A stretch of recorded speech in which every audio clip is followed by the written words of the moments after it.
Hello and welcome to another episode of Sail Faster. And today we are in the beautiful city of Charleston, South Carolina, and at the beautiful Charleston Yacht Club. And I'm here to talk to a women's racing team called the Pirate Princess Racing Team, which is quite well known. It's been around for a while. I really wanted to talk to them about the history of the racing team, what it takes to manage often traveling campaigns, and then to really start talking about the opportunities and challenges when it comes to women in sailing, women in racing sailing specifically. So I'm here with Sarah Schiall Colarusso, Catie Yeagar Monroe, and Catie Hughes Mallory. So thank you so much for taking the time. Great to see you. Thanks for coming. So why don't we start out with a little bit of a potted history of how you got into sailing. So Sarah, would you like to kick it off? Sure. Yeah, I'd love to. So I grew up sailing on Long Island Sound, junior sailing, didn't do high school sailing. We didn't have that. Went to college, sailed at Eckerd College, go Tritons, and came to Charleston after college because I sailed so much in Charleston, and now I call Charleston home. I'm Catie Monroe, and I grew up on the Gulf Coast, sailing from Houston to St. Pete. We did all the junior sailing. We also didn't have a high school team, which is interesting. I never knew that. Yeah. You didn't either? Real disadvantage going into college sailing without sailing in high school. Yeah, but we were used to going every weekend and being gone during the summer and traveling to the four corners of America to sail and some international stuff as well. I only briefly sailed at Auburn for one semester. It was not well supported at that school, but I had a good time that semester and we did really well. And then I've always loved Charleston. I was very close to coming to college at Charleston instead of Auburn, but I chose to stay in state. And as soon as I got back to Charleston after college, immediately found my way into the sailing community here and have ever since been on the water. Catie. Yep. I actually grew up sailing in Southern California, Balboa Yacht Club, starting when I was 7. Did have high school sailing, and that led me to come to Charleston. Came to Charleston to sail at C of C and said I was never leaving. My husband, who sailed at the Naval Academy, made me leave for a few years, and I got to sail in a bunch of different places, which was great. But moved back to Charleston after a few years and call it home now, and have been sailing here and all across the U.S. and down in the Caribbean, and really just, it's a complete passion. Sounds amazing. So I got to know you guys very briefly for about 30 seconds because when you came to Annapolis for the women's regatta last year, you used our boat London Calling, and so that's how I got to know this team in over a few minutes at least. I was really intrigued about the history of Pirate Princess Racing because it's been around for quite a while, right? Yeah.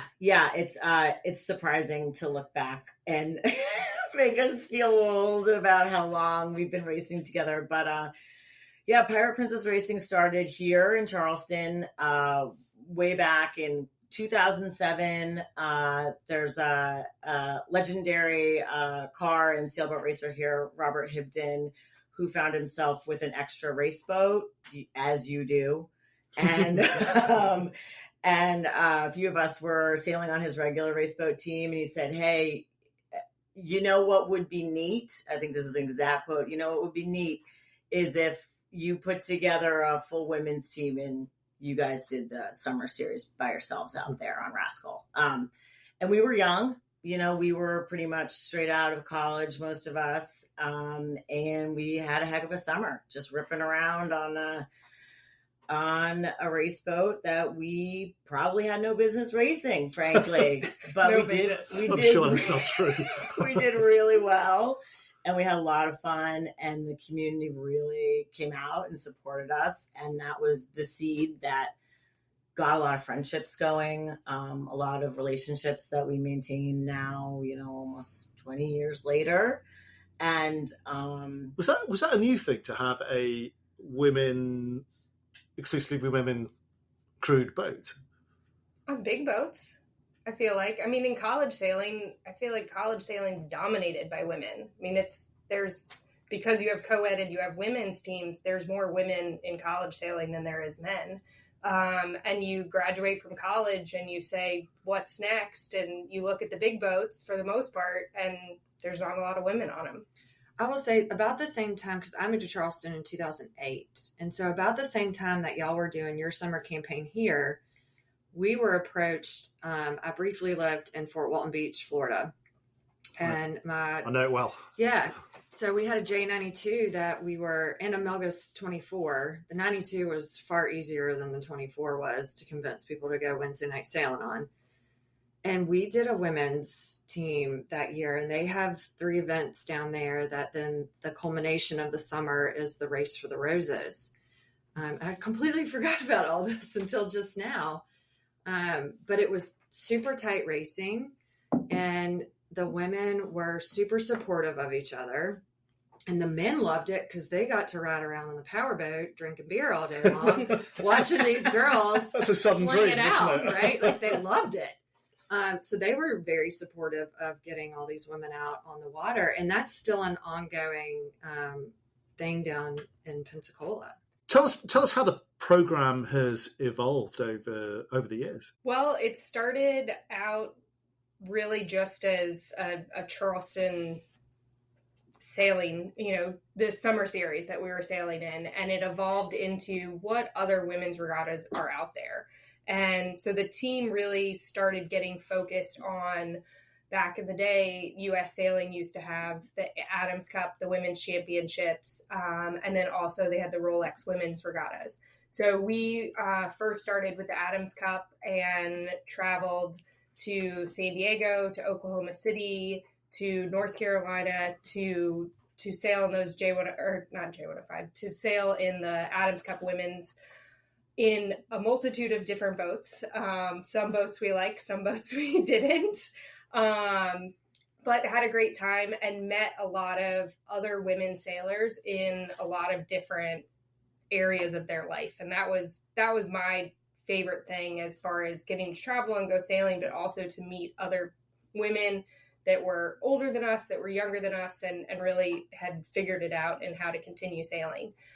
So our team then was campaigning towards the Rolex women's event. That year was that 2009, 10, somewhere in there. And as we were campaigning for that event and really pushing kind of our branding for Pirate Princess racing and fundraising and doing all of those things, the Rolex Women's Champ got pulled out from underneath us. And there was really a downhill slide of women sailing, in my opinion.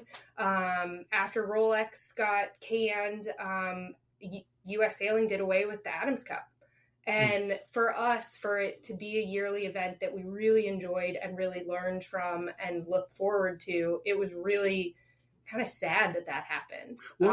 Just curious about why it happened. Was it that sponsors pulled out or moved on to other things, or were there fewer women taking part? I think from some of the conversations I'd had, and I was big into J70 sailing at that point, and I'd had a few conversations with certain people that were involved in U.S. Sailing and those decision makers that were male, and said, rightly so in some regards, that women can sail against men just as easily as we could sail against women. So why do we need our own women's events? Which I get. I mean, I get the basis of that, but the big takeaway that I always got from the Adams Cup events was, how do you sail? It's easy to sail when you're straight out of college and you're not tied down to anything and you don't really have, you've got your work responsibilities, but that's kind of it.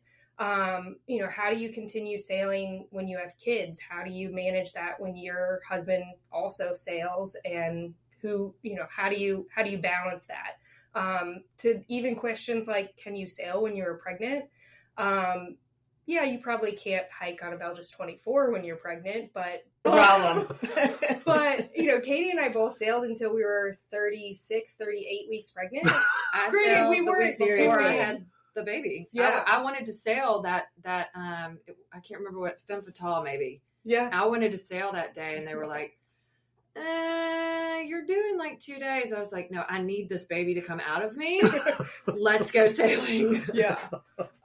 So it's those kind of experiences and learning from each other. I was at that point, I was sailing in the J70 class, and there were, 100 people in the class and maybe 15 women, which there right there is why we need women's sailings events, because we don't get out as much as the guys do, whether we have other responsibilities or whether we say, that's fine, you go sailing. And so it was really sad that those events went away. And it's really exciting to see that they're coming back. And that's where I feel like our focus has been with the team now, is that how do we compete in all of these women's events? How do we make time for it? How do we put it on our schedule and figure it out? To why we started the Charleston J105 women's event, because we wanted to be involved in it. We have our J105 fleet in Charleston is awesome. It's not as big as Annapolis, but it's great. What are we up to, like 8 boats? 7 or 8 boats now? Which for Charleston is great. And you look at the J105 fleet in Charleston, and there's a lot of women in it. Our boat is mostly women. And a lot of the other boats have a lot of women. So why not take something that's working and expand on it? And so that's kind of where we are at this point. And you have a women's regatta the week after Charleston Race Week, right? The Saturday after Charleston Race Week. And you were telling me earlier that, hey, if anybody brings their boat down for Charleston Race Week and leaves it to make it available for women's regatta, the dockage is free. It's free, yeah. So we have room at Charleston Yacht Club right now for at least 4 J105s. And if we have more interest in that, we've got definitely some contacts that are willing to help us out. So, either come to Charleston Race Week and bring a women's team and stay for the regatta the next weekend, or bring a women's team the next weekend. But we've got Or bring a partial women's team. We've got a lot of girls riding the bench here, waiting to get on a team. Great message for those who are listening, my friends at the J105 fleet in Annapolis and elsewhere. There sounds like a great opportunity. Yep. We can start name dropping. Yeah. Calling people out. We expect to see you. But racing in Charleston in April is awesome. I mean, you're not breaking ice, and you're not freezing your butt off most of the time. And if you are, it's because it's breeze on and it's fun racing. So the benefit of Race Week and the J105s now is they're inside and it's great racing. Okay, so it's quite a highly organized thing that you're doing here. You're doing essentially traveling, sometimes taking boats, or are you nearly always on somebody else's boat? So you're looking to borrow boats. 99% of our events we're either chartering a boat or we're going to events where boats are provided. And that latter part, that boats provided part, is also a key and critical part of what I think is part of the special sauce of what makes a great women's championship or women's regatta is providing boats. Very few women own their own boats. So you take that factor and multiply that by the women that are in a certain class and multiply or divide that by the women who are willing to travel those boats, and you get to a pretty slim number. Yeah. So pretty important for us as a sailing community to continue to consider how can we make boats available for women's events. So yeah, we're chartering or we're using fleet boats, as part of the event. What's the key to building a successful campaign? I'll take a crack first. Yeah. I think for a long-term campaign, reputation is really important. I think the most important thing is people, and the only way to get great people is to have a good reputation in the sailing community. You don't want people to not want to sail with you or have reservations about that. So, be polite, have a good attitude, treat your team well, make sure you're organized, have good equipment, be respectful of the boats that you're borrowing. I think my perspective, Sarah's done an amazing job of kind of keeping the balls rolling when it comes to organizing events and going places. She said to me, I want you to come with us to Newport for this VX1 event. And I was like, okay, let me see. A, check schedule. B, check with husband and kid. Okay, once those are two done, then she goes, don't worry about anything. I'll do all the legwork if you just can come and get the rental car or whatever it was, right? Like, so she took care of a lot of the legwork because we all have very busy jobs and labs. But she knew if I had to do any more work than just showing up and getting the rental car, that it was going to make it even harder for me to go. So you kind of have a team that balances each other out. You know, I mean, it's just like any boat. You have somebody that's the snacktician, somebody that organizes the t-shirt, somebody that organizes the cooler, somebody that ultimately pays for the registration fee and makes sure that everyone's on the scratch list, right? Like somebody that's checking life jackets. It's all a team thing. And if you show up and do your part, then you're always going to be part of that team. And I think we've got a really good, like, group of girls that we can draw from, slap a Pirate Princess shirt on. And, you know, like if I didn't go to the Annapolis event with them because I had just been in Newport, but I know that they sent a great team up there. They're not going to act like a bunch of bitches and they're going to represent the team and our area well. And that's what you want. You want people to want the Pirate Princess team to show back up and have a good time, be great competition, and increase the number of boats on the line. Yeah, I think that's it's about the team and the team members and playing to everybody's strengths and weaknesses. You know, I think we're all in different, similar stages of life, but different stages of life. And we all have to know, okay, well, this regatta, I'm going to own more things because I know somebody else is really stressed out at work, or I know that this person's really limited on their time off. And so we're going to make it as easy and quick for them to get in and out. And, you know, sometimes it's one person spending more time on something than somebody else, but just having one person, and Sarah's been this person, I feel like, especially since we've had kids and having toddlers is a crazy world. But Sarah's been so great at just saying like, hey, I got this. Like, I need you to show up and I need you to do these things. And we do the things that we need to do and we show up, and it's amazing. And it's so nice to get away and go racing and be back into like our old selves. And I will say this too, like I came into the Pirate Princess team a little bit later. I think the first event I did was the Sarah event. Yeah. So which you 4 won or 5 years ago. But we won it. We won.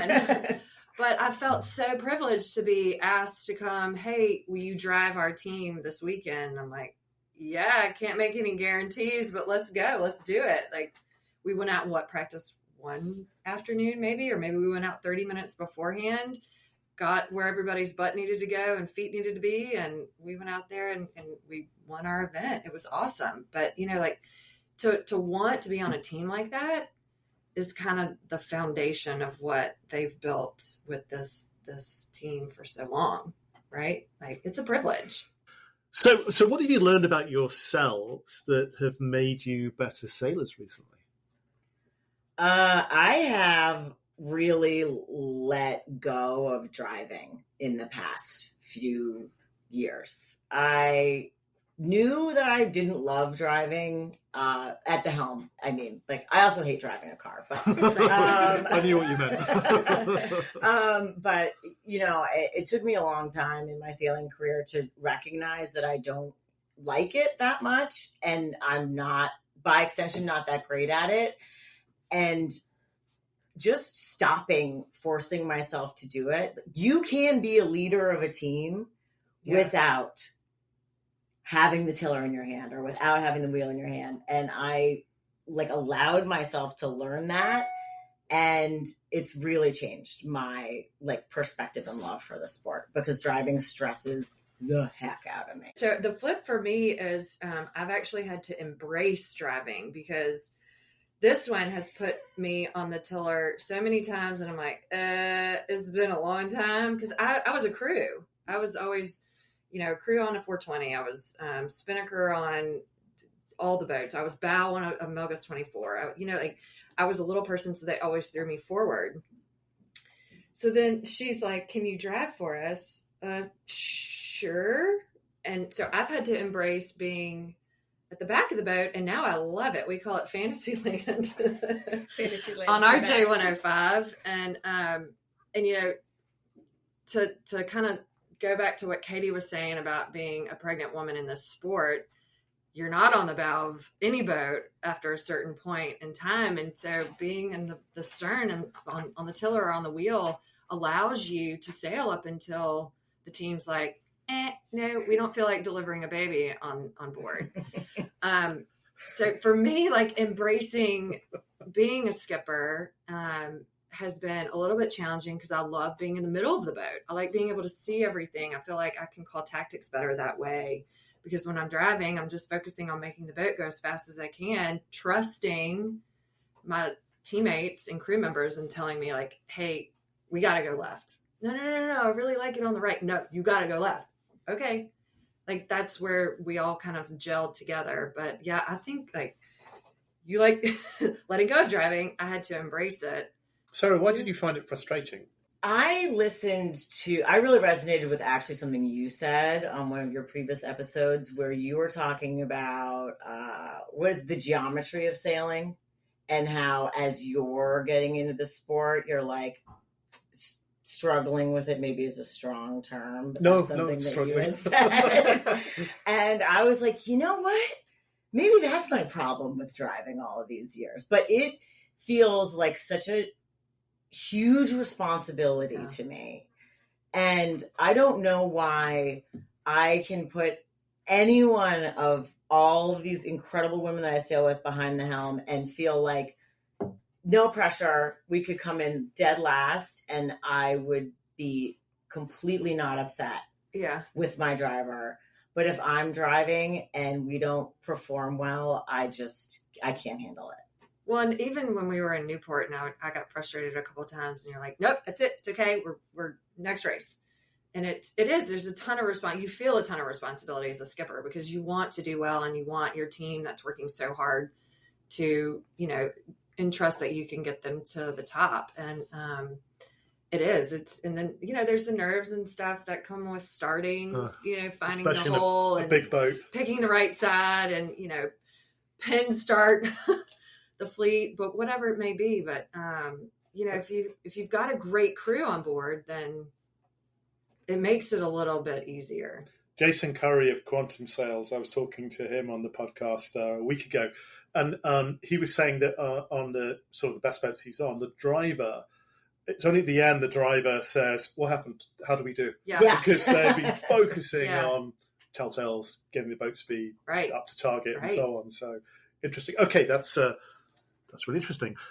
Anybody else? So what about the Caties? What have you learned about yourself that made you a better sailor? I think just being able to self-reflect. I drove at Charleston Race Week in 2021, and I was very newly pregnant.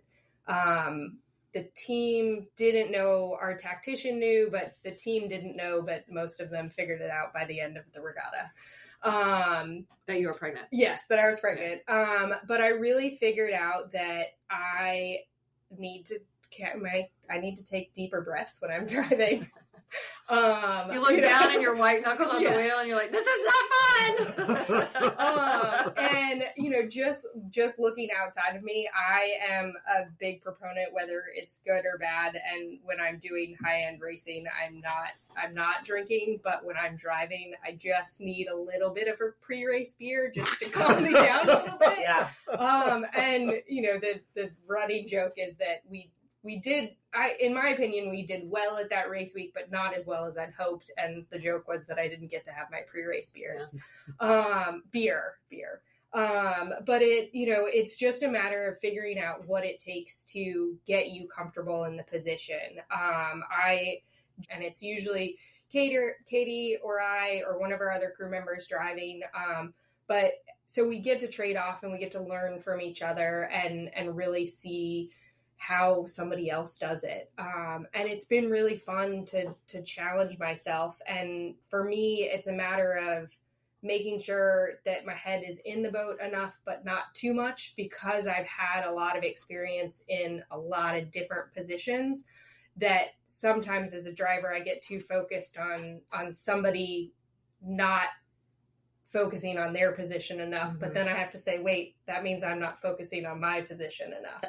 That's something that I'm working on. It's not something that's been resolved, but I think I have the biggest challenge when I'm driving with that scenario. When I'm in my position as a spin trimmer or as a pit or a jib trimmer or main trimmer, mostly I'm able to focus on myself a little bit better. So I just know that when I'm driving, I need to focus on the boat and less on the crew, because we have great crew that know what they're doing. Well, it was one event that I drove and we decided that I was better at upwind driving. You were better at downwind driving. And we just need to figure out how to make it cohesive. Or just both drive. Yeah. Co-drive. And we look so similar on the water that we can just flip-flop. Well, yeah, I mean, it was at the J105 event last year. I was driving, you were trimming main, and at one point there was just a cluster on the bow. And you went up and tried to fix it, and then at one point it was like, Catie, can you take the wheel and I'll go fix it?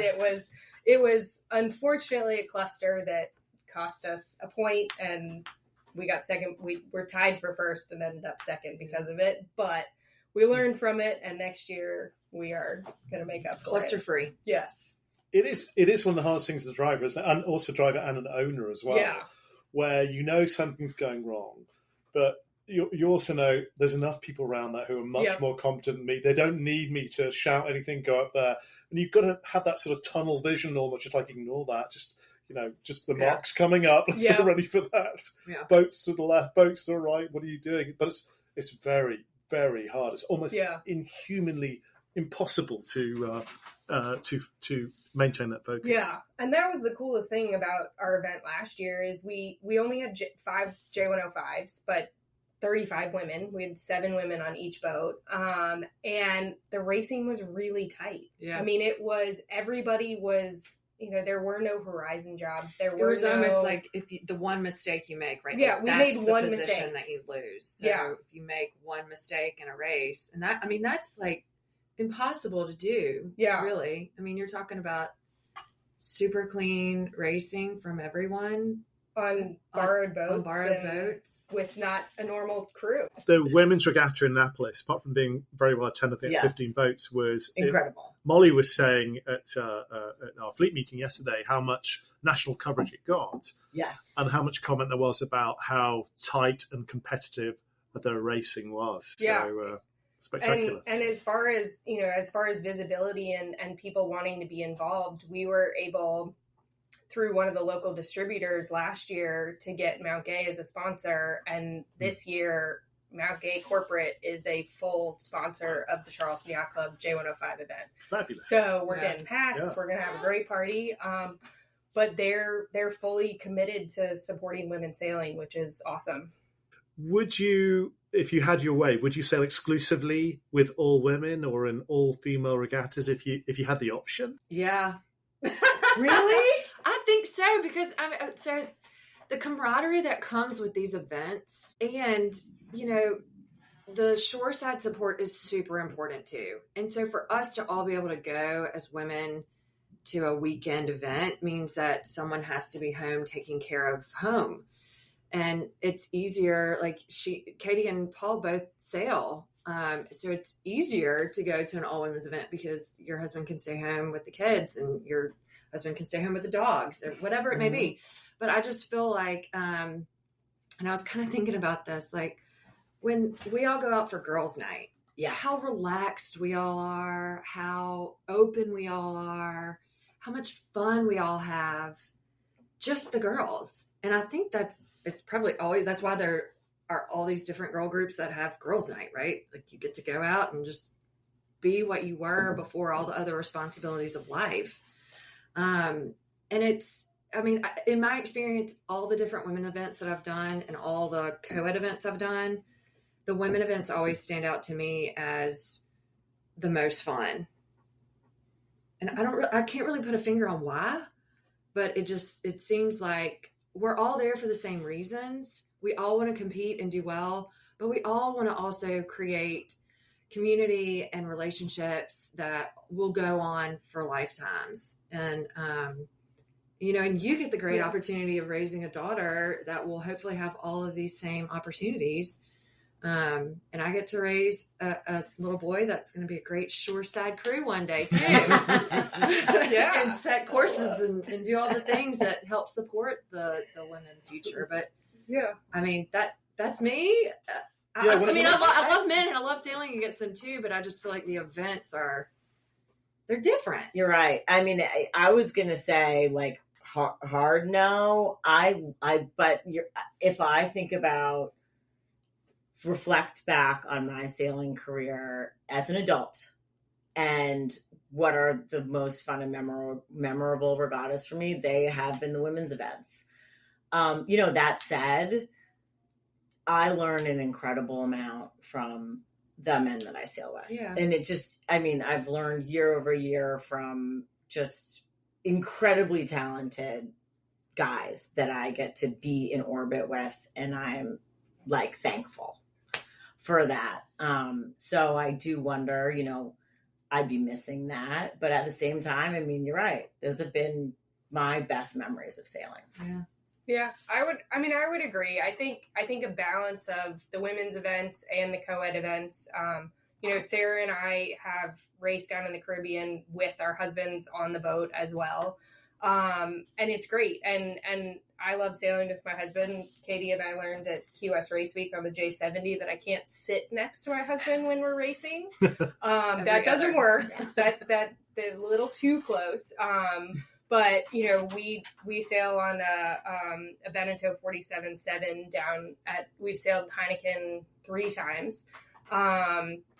And it's a great boat, and we have a lot of good times down there. We're spaced out very well. Mm-hmm. And those are really fun regattas too. But I will say we went down last year when my daughter was 1, brought the grandparents along to babysit, and that regatta it hit differently. It's a lot harder to go to an epic regatta like that and then have to come home and be mom and dad at the end of the day. So, I think there's a balance in between it of, local regattas where my husband and I can both sail, the women's travel regattas and travel regattas where hopefully the grandparents stay home with the kids. Yeah, I think these events too, like we plan for them, right? So it's our time to go do what we love to do and kind of get back to putting our feet in the water and letting loose and having a good time. And they're different. I think if you ask any other female teams, they'll probably say the same thing. So let's take a break. And then when we come back, I want to hear about the challenges of stepping onto a mixed boat, perhaps as a female for the first time, what that feels like. And then let's also talk about how to grow the sport for women, because you talked about the large numbers of women college sailors, how to keep them in the sport, how to grow that sport for them. So we'll be back in a sec.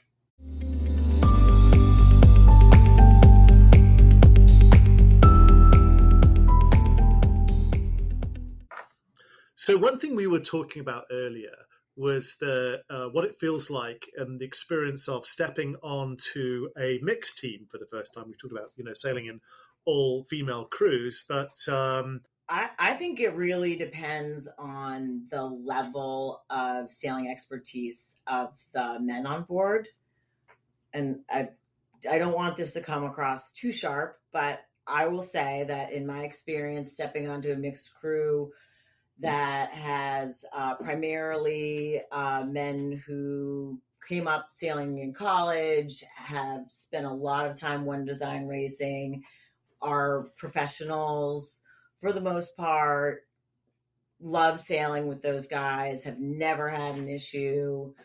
As a female, you get pretty, quickly recognize if you know what you're doing, then you're part of the team and there's no issues and everybody's chill. I actually find that, the bigger challenge is sailing with men who are maybe on a learning curve still and potentially overconfident about their own skills, or maybe don't really have a good perspective or a full perspective or a good worldview on sailing. Those can be a little bit of a tougher situation, only in that, they don't know. They haven't been in that college sailing experience that so many of us shared, where we really are sailing as equals. And if somebody hasn't experienced that and you walk on board as a woman, you can have a little bit of a hurdle to get through. Yeah. I feel like whenever I step on a boat, if I've never sailed with the team before, I kind of hang back and, if I'm told to be primary, okay, so I'll be primary and do it to the best of my abilities. And then they'll see that, hopefully I know what I'm doing. And then you kind of weave your way into the team. I have a hard issue with getting on a boat and either being yelled at immediately or demanded to do it differently than the way that I've known how to do it. I mean, everyone has their own way of doing things, but like, if you're going to tell me to do it differently and it's the wrong way of doing it, like, no. So to me, like, safety is a big deal. If I don't trust the guy that's driving or whoever that's driving, then I'm not getting on the boat and I won't do it again.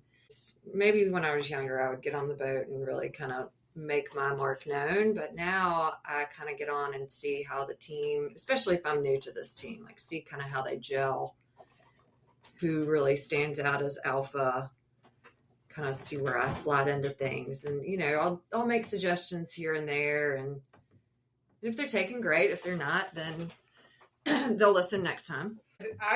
I would agree. I mean, I definitely tend to hang back.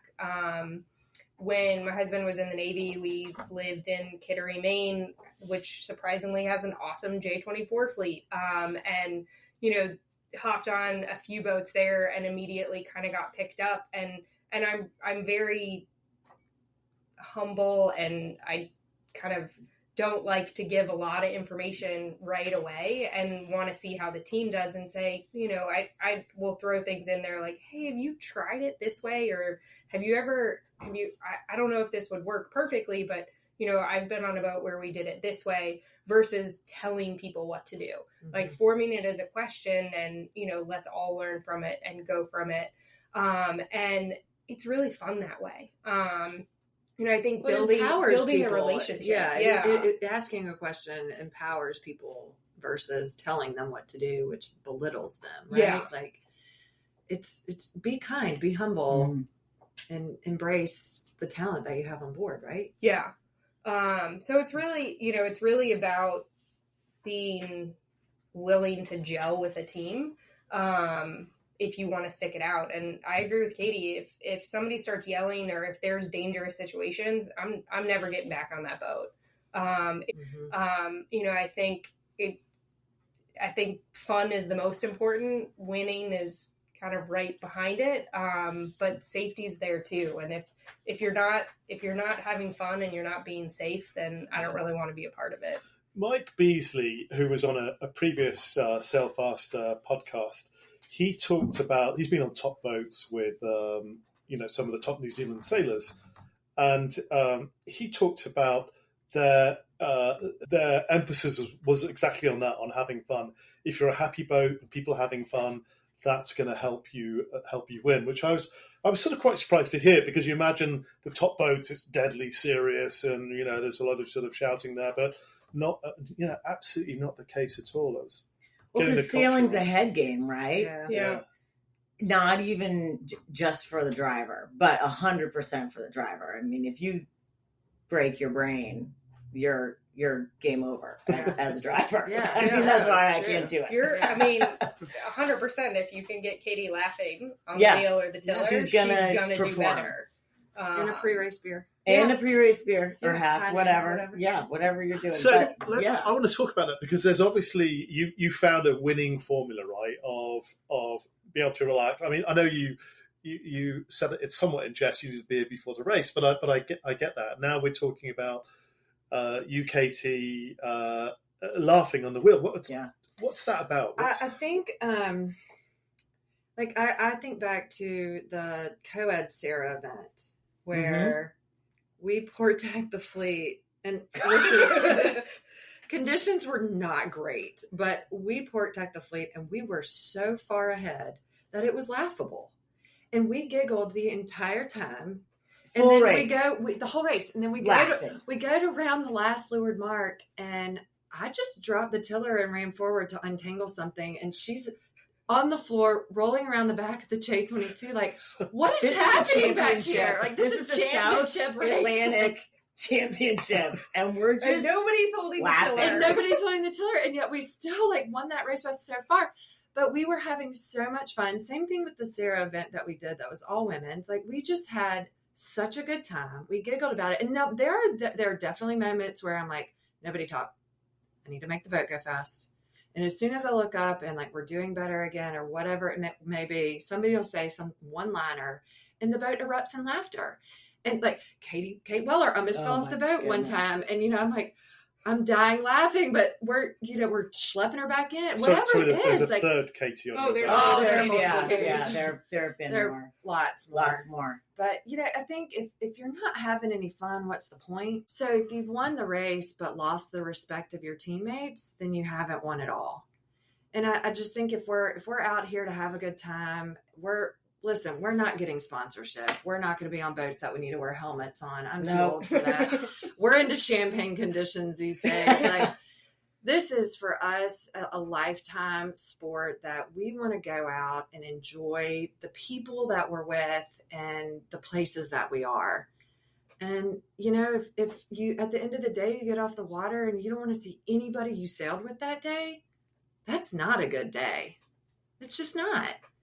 So I think it's so important to have fun, celebrate each other. And you know what? If we lose every race and I've laughed so hard that my cheeks and my stomach hurt, that's what it's about. Hey, Sarah, one thing you talked about that was really important to you was the mission behind Pirate Princess Racing. Do you want to talk about that? The driving vision behind Pirate Princess Racing is to keep top-level performance sailing opportunities available to women as they mature past college, into career life, into family life, and beyond. And was that because you talked earlier about there's a ton of women in college and the sort of their participation sound like it falls off? Was that a spur to why you set this up? That's certainly what it feels like. Looking around, you see a ton of girls in opties and you see a ton of girls in lasers, and we see a ton of women in college sailing. And then you look around yourself on a Wednesday night or out on, whatever keel boat you're racing, and where are they? What happened? I think regularly about how many all-American women sailors are not sailing. Yeah. Where are they? Yeah. Come back. I think a lot, and this probably happened to me too. So I didn't really sail all through college. And then I would dabble in it here and there. And then when I moved here, I shortly after went into career mode. And in the back of my mind, I'm thinking I'll get on the water whenever I can, but sailing is a lifetime sport. It's not like tennis or, golf. Well, golf's kind of a lifetime sport too, but it's not something that you can't go back to. So I think that there is this pause in women between the ages of, 25 to 35 maybe, where they've stopped and they've gone into careers and family life and whatever it may be. And they take on all these different responsibilities. And then they get back into it. So to keep the momentum going after college, I don't really know, or not sure that I have an answer as to how to keep them competitive. I think providing the opportunities. I think that's a huge part of it. Providing women's regattas for people to specifically say, hey, I don't get that much time off in this new job, this new career that I'm building, or as a new mom, and I'm going to dedicate, a weekend or 2 weekends to the year to this women's sailing event, that I'm going to call a friend that I haven't sailed with in a long time that I love sailing with and say, hey, haven't seen you on the water in a while. I know there's a lot going on in your life, but come sailing with us this weekend. Yeah, come compete. The opportunities need to be there for sure. And, I think grassroots stuff is easy too. Get these people back out there on the water. Sarah's plan to get and what she's done with getting a whole spreadsheet of all of these different women's events and saying, hey, Charleston's great sailing and there's a ton of women here and a ton of great women sailors. Why don't we just try and make sure that there's women from Charleston at all of these women's events? Let's all apply. Let's all try. And if we've got a lot of Charleston women, that's great. But let's make sure that we're there and we're visible and getting the people that aren't out as much back into sailing. So my advice for somebody that's trying to get back into it, that has a career, that has a busy life, that may be juggling family, is to dedicate time just like you dedicate time for anything else. I was literally just thinking that I need to look at the calendar, go ahead and put the dates for the events that we want to do so that I know, hey, I need this much time off of work surrounding this event to get there successfully. And I think if you can just dedicate, and it's not, obviously it can't be every day, but if you dedicate a day a month or a weekend a month, and in the summertime when it's more feasible to be on the water, you dedicate maybe 2 weekends a month to kind of get back in it. And the other flip side that we haven't even really talked about is how many women volunteer as shoreside support and volunteer to be race committee. And if you're unsure about getting back in and on a racing boat right away, dedicate some time to race committee, be a scorekeeper, go get on a mark set boat and reteach your brain how to be on the water for several hours again. Because there's so many opportunities, right? Yeah. Like, we are always begging for volunteers to go run these events. And there are oftentimes a lot of women on race committee too. I think another big thing that you and I've struggled with is just, how do you carve out that time? And the biggest thing is you need the support, whether it's from your spouse or your friends or your family or whatever it is. And kind of one of the things that we've learned and leaned on is that, we have the ability. Luckily, our kids are very close in age, and so we can stick them together with a nanny. Or, there's opportunities for us and the ability to say, hey, I'm going to hang back this week. Why don't I watch the kids and you go? It doesn't have to be it doesn't have to be the spouse. It doesn't have to be the grandparents, and you don't have to pay somebody to do it. There's enough of us. We're really lucky that we've got some great sailing friends that now have kids that are old enough to watch our kids. And that's been a great asset. So it's just a matter of kind of navigating that time frame until you can bring the kids along. And I mean, on our J105, this is for the summer series, not for race week, not for big racing and not for big breeze days. But, Claire started sailing with us when she was a few weeks before she was 5. Yeah. It was like 2 or 3 weeks before she was 5. She's now sailed with us for the past 3 summers. And she went from, us having to carry her across the boat to fetching beers, and now she squirrels. Yeah. And it's great. It's nice to not have to go down below on a J105 when it's 1,000,000 degrees out in the summer. She opens them too, man. Yeah, she's really good at the beer game on those Wednesday night races. Outside of just the sharing of responsibilities, which as not a mom, I watch you guys handle so gracefully, and I am always impressed by our wider sailing community, step up and help out with, sharing the load to get you guys out on the water. But outside of that, I would tell women, don't sell yourself short physically. I think a lot of women between the age of 30 and 40 in general are in better physical condition than their male counterparts.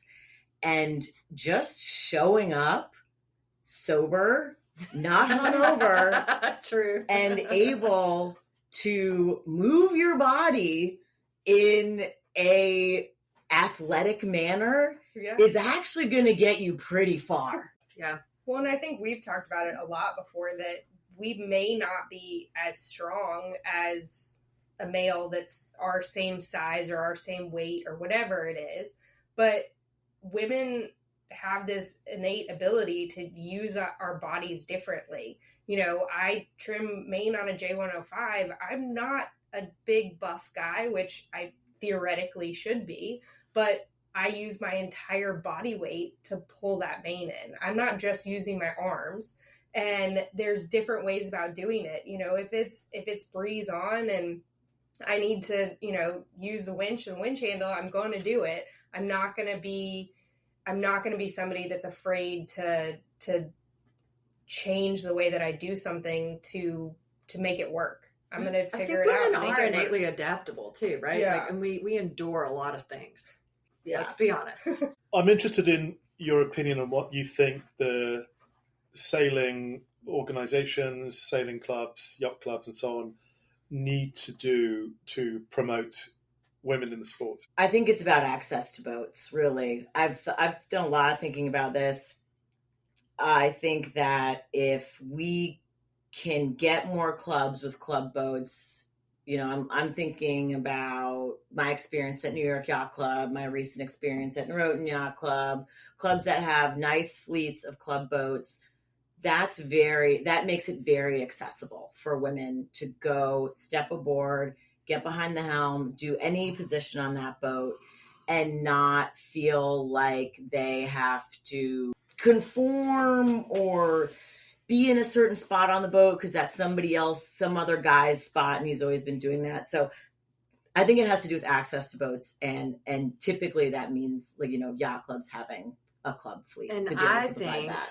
what partners with access to boats is being able to be a member at these clubs that have fleets of boats that they can access, right? Yep, that's right. Like membership. And whether or not it's a full membership or if it's just access to the fleet and however it needs to be done, but it's an intimidating sport to get into when it's largely dominated by yacht clubs that don't accept women as members. Are there yacht clubs that don't accept women as members? There are 2 out of 4 in Charleston. You're within stone's throw of Wow, this is 2024. Thank That's you. correct. Yeah. The can of worms has been opened. Everybody knows now. Wow. Yeah, it's an interesting dynamic, and Sarah and I have had a lot of conversations about that, you know, hosting women's events. She's been running the Sarah Women's Championships, and, you know, to me, I belong to Charleston Yacht Club, and I'm a member at Charleston Yacht Club because I can be a member at Charleston Yacht Club. And you know what? I don't want to sail for a club that doesn't want me as a member. Right. And it's an interesting dynamic. It's especially interesting, you know, just being in the South and it being different. Coming from California, it was completely eye-opening. And it's a different world out here, but we are really lucky to have some clubs that really support us. Mm-hmm. And I think our sailing organization really supports us. Absolutely. It is about access, you know, removing barriers. And if we're trying to breed great sailors, not everybody's gonna be the best sailor. So you've got to get a lot of people in the pool to figure out, you know, who's gonna be your Olympian. And that's explains a lot of what's going on here. And to push on that a little bit further, it's a white male dominated sport. Precisely. There are and huge sections of society that are that could be world-class sailors that are not. Who knows? They're out there playing golf or playing tennis or who knows what sports they're doing. But It's too hard to get into sailing. It's confusing to get into sailing. Why would you, unless you want to sail, hang out with a bunch of middle-aged white guys? Let's get back to the best events. Yes. Circling back. And it goes back to the reason why we like doing these events where we travel and we're on borrowed boats. To me, I'm competing not about somebody that knows all the tweaks of a boat. Yep. I'm competing against another sailor on a boat that's not ours, that we don't know how to perfectly tune. And it goes back to that college sailing where you just get on the boat and you go sailing and you sail with what you're dealt with. You're sailing with these borrowed sails that may or may not be the best, but it's about the teamwork and the tactics and the ability of the team, and not the ability of the team to know how tweaky their boat is. Or how deep your pockets are. Yeah. We want an event without a batten. Yeah. We won an event without a batten in our mainsail on a borrowed boat. And no problem. I mean, we look like drowned rats at the end of the day one, but we had a damn good time. It's true sailing, and competing, not engineering, and how deep your pockets are, as you said. I mean, that's the biggest barrier to entry for sailing and barrier to success is, I don't have every single weekend anymore to dedicate to sailing. And so I don't have every single weekend to go out and track every tune, every, change that I make on a boat. I just want to go sailing. Mm-hmm. And I want to go sailing and I want to compete and I want to be competitive. And have a good time. Yeah. What are your goals for Pirate Princess Racing this year?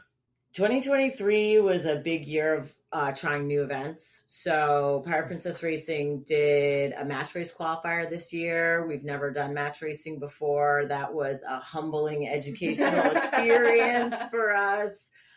So we did a lot of new things. Tried a lot of new regattas, kind of like stirred a lot of pots, started a lot of little fires, and try to do more events that we can get maybe one or two boats at versus just one. Yeah. Oh, that'd be cool. Send Pirate Princess 1, Pirate Princess 2. Oh, you'd have multiple. Look out. Yeah. I mean, I think we have plenty of girls that are Pirate Princesses out there that, the VX1 event, we easily could put two boats together. I really think we probably could, maybe even three, especially if we start pulling people off of retirement benches. Get off the bench. Well, sounds like you have a fantastic year ahead of you, 2024. Good luck. Thank you so much for spending time with me, Catie, and Sarah. Really super learning about Pirate Princess Racing and just also some great insights into being women sailors. So thanks very much for your time and hospitality. Thank you. Thank you. This was awesome. Yeah.